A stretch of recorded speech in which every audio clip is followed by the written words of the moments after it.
Situation है कि मेरे ससुराल वाले मेरी वाइफ को मैनिपुलेट करते हैं, जिस वजह से वो बार बार मायके चली जाती है और आने को भी तैयार नहीं रहती। तो इसमें इस सिचुएशन में मुझे क्या करना चाहिए? देखिए, कोई किसी को मैनिपुलेट नहीं कर सकता है, ये सब कहने की बातें हैं। हम्म। ह्यूमन नेचर की सबसे बड़ी बुराई यही है कि वो कभी भी कोई दोष अपने सर पे नहीं लेना चाहता है। वो कोई ना कोई कारण देखेगा जिसके ऊपर वो उस दोष को डाल सके।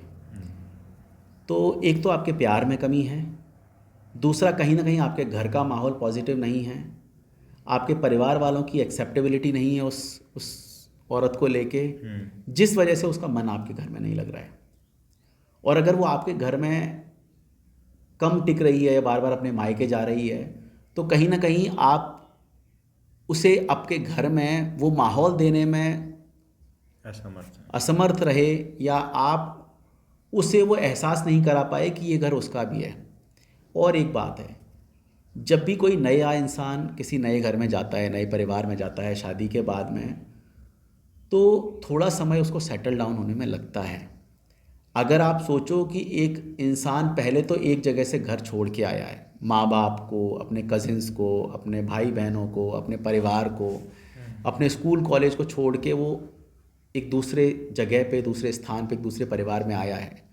तो सबसे पहले तो वो ऑलरेडी स्ट्रगल में है, वो स्ट्रगल कर रहा है आपके घर को अपनाने में, ठीक है।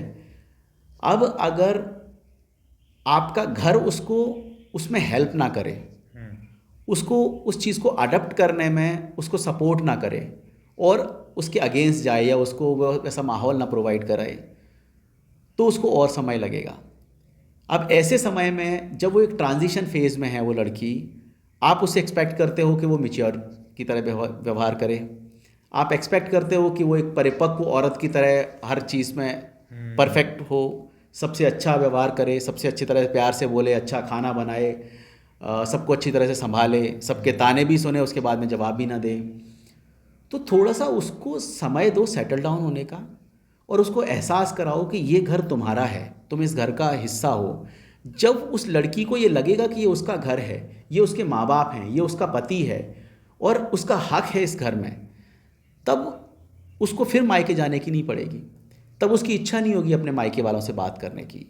अगर आज मैं तुमसे बात कर रहा हूँ तो ऐसा नहीं कि मैं बाउंड हूँ बात करने के लिए, या मेरा कोई एग्रीमेंट है आपके साथ में मुझे बात करनी है।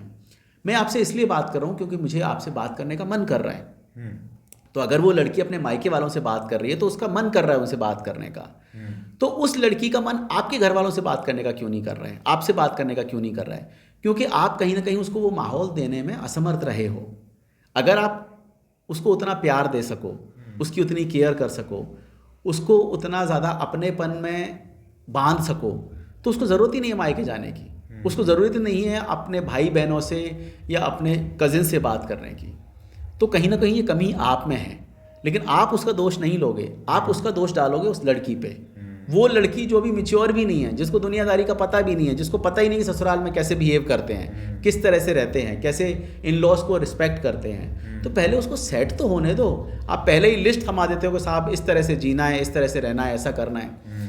तो होता क्या है कि वो फ्रस्ट्रेट हो जाती है। एक तो घर छोड़ा है उसका दुख है, दूसरा यहाँ पे उसको एडजस्ट करने में दिक्कत आ रही है, उससे स्ट्रगल है, तीसरा आप उसको रोज़ जजमेंट पास कर रहे हो कि तुम्हारा खाना अच्छा नहीं है, तुम्हारा तरीका अच्छा नहीं है, तुम लेट उठ रहे हो, तुम कपड़े सही नहीं पहन रहे हो, तुम सही से बात नहीं कर रहे हो।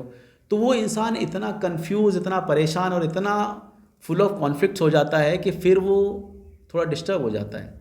फिर वो हो सकता है झगड़ा भी करे, लड़े भी, हो सकता है वो मायके में चला जाए, क्योंकि आजकल के बच्चों में, आजकल के लोगों में इतना सब्र नहीं है। तो जैसे आप हो वैसा ही वो है। अगर आप जजमेंट पास कर रहे हो कि वो ऐसी है, तो कहीं ना कहीं वो भी, उसके मन में भी जजमेंट बैठ रहे हैं कि ये घर ऐसा है, ये ससुराल वाले ऐसे हैं, मेरे इन लॉज ऐसे हैं। तो ये कहानी एक तरफ की आप बता रहे हो, दूसरी तरफ भी वो कहानी बन रही है। और अगर इसी तरह से आप एक्सपेक्ट करते रहे और इसी तरह से आप खींचतान करते रहे, तो रिश्ता ज़्यादा दिन नहीं चलेगा। बिल्कुल।